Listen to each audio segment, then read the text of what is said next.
ऋषिकुल्यारे बुड़ पकाइले शह शह श्रद्धालु ऋषिकुल्यार सोरडा स्थित वृद्धलिंगेश्वर मंदिर निकट में श्रद्धालु मैंने बुड़ पकाइबा सहित पितृपुरुष को पिंडदान कर चैत्र कृष्णपक्ष त्रयोदशी तिथि शतभिषा नक्षत्र में ऋषिकुल्यारे नदी में बुड़ पकाइले कोटि पुण्य मिलता है विश्वास रही।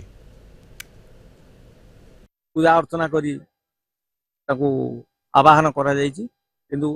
बहु पुरातन काल ऋषिकुल्या नाम परिचित ये उत्तर बांकरे पंचनदी समूह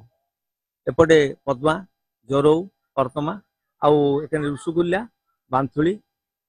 ये सब नदीर सम्मिश्रण में उत्तर बांक सृष्टि आर नदीर दिग उत्तर मोड़ होबारु उत्तर बांक नाम परिचित आ उत्तर बांक आम बुद्धलिंगेश्वर स्वामी उत्तर बांक ये बहुत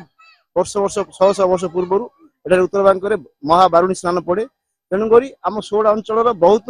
श्रद्धालु एवं भक्त प्रेमी आसी ये बुड़ पकाती एवं निज निजर कर्म अनुसार सक्षम अनुसार ब्राह्मण को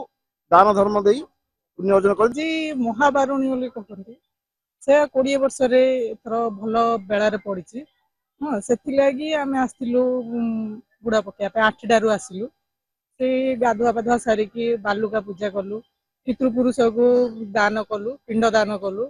हाँ तापरे मंदिर जीवु बाकी केते लोक भी भर्ती अच्छा बहुत खुशी लगे आसिक महाभारत वर्णित अच्छी ऋषिकुल्या समासाध्य जावत बैतरणी नदी तीर्थयात्रा बिना गच्छेत स्नान तीर्थयात्रा बिना गच्छेत पुण्य फल प्राप्ति प्राप्ति रही तेणु ऋषिकुल्या नदी स्नान जे कर ऋषिंकर लोकरे बसईटी से ही कुलियारे स्नान करी अघमरषण कले पाप छाड़ी जाए अपहन एबार बहुत पुराण मानक किंवदंती रही ऋषिकुल्या नदी स्नान करवा आ बहुत पुण्य फल मिलता है।